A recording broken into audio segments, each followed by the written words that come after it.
আমরা কিছু মানুষ আছি যারা হচ্ছে এভরিডে ব্যায়াম করতে চাই, প্রত্যেক দিন যাই ব্যায়াম করি, কার্ডিও করি, মাসেল রেস্ট দিই না। হ্যাঁ, তো মাসেল যদি আপনি রেস্ট না দেন, আপনার হচ্ছে যে মাসেলের নিচে টিস্যু বা সেল রয়েছে যেগুলো, ওগুলো আপনার নতুন তৈরি হবে না। আপনি যদি রেস্ট না দেন, যে খাবারটা খাচ্ছেন মাসেল বা টিস্যু নিতে পারে না। হ্যাঁ, আপনি যদি রেস্ট দেন তাহলে আপনি খাবারটা অ্যাবজর্ব করতে পারবে মাসেলে কনড্রপ হবে, আপনার মাসেলে ইমপ্রুভ হবে, আপনার এনার্জি ইমপ্রুভ হবে, এরপর আস্তে আস্তে আপনার মাসেলটা অনেক ডেভেলপ হবে।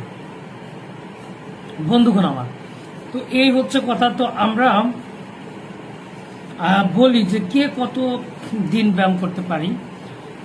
আমরা যারা 18 প্লাস থেকে 18 থেকে আমরা যারা 30 রয়েছি, তারা সপ্তাহে মানে আপনি 5 দিন ম্যাক্স আপনি ব্যায়াম করবেন, 5 ডেজ।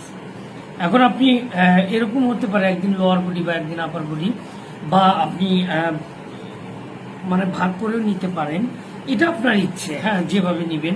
তবে একটা কথা, সেটা হচ্ছে আপনি যখন ভাগ করে নিবেন, যেমন 2 দিন ব্যায়াম করে একদিন রেস্ট দিবেন, আবার 2 দিন ব্যায়াম করে একদিন রেস্ট দিবেন। হ্যাঁ, এইভাবে আপনি উইকে 5 দিন করবেন। আর যারা 30 থেকে আপনারা 40 আছেন বা 45 পর্যন্ত, আপনি অবশ্যই 4 দিন ব্যায়াম করবেন। ঠিক আছে, এই ক্ষেত্রে কেন 4 দিন করবেন? কারণ হচ্ছে আপনারা জানেন, যাদের এজটা বাড়তে থাকে, আপনার মাসেল রিকভারিটার টাইম নেই বেশি। যেমন এক্সাম্পল আমি দিই, আপনারা যদি কখনো 40 মানে 35 বা 40 হয় একজনের বয়স, আপনি যদি ব্যথা পান বা আপনার যদি মাসেল পেন হয় বা বোন পেন, আপনার মিনিমাম 8 উইকস লাগবে কমপক্ষে।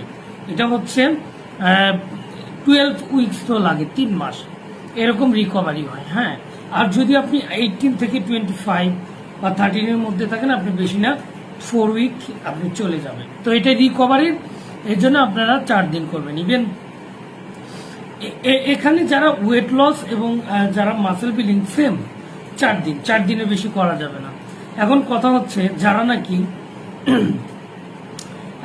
আফটার 45 থেকে একদম 60 বা 70 পর্যন্ত যারা ব্যায়াম করতে পারেন, আপনারা 3 দিন করবেন। 3 দিন মানে একদিন করবেন, একদিন গ্যাপ, একদিন করবেন, এইভাবে ব্যায়াম করবেন। যেটাই ব্যায়াম করেন না কেন, আপনার নিকটবর্তী যে জিম আছে, ভালো জিমের যা ভালো ইনস্ট্রাক্টর আছে, ট্রেনার আছে, তাদের আন্ডারে গিয়ে আপনি তাদেরকে বলবেন আপনার এইজ, প্রথমে আপনার কন্ডিশন বলবেন,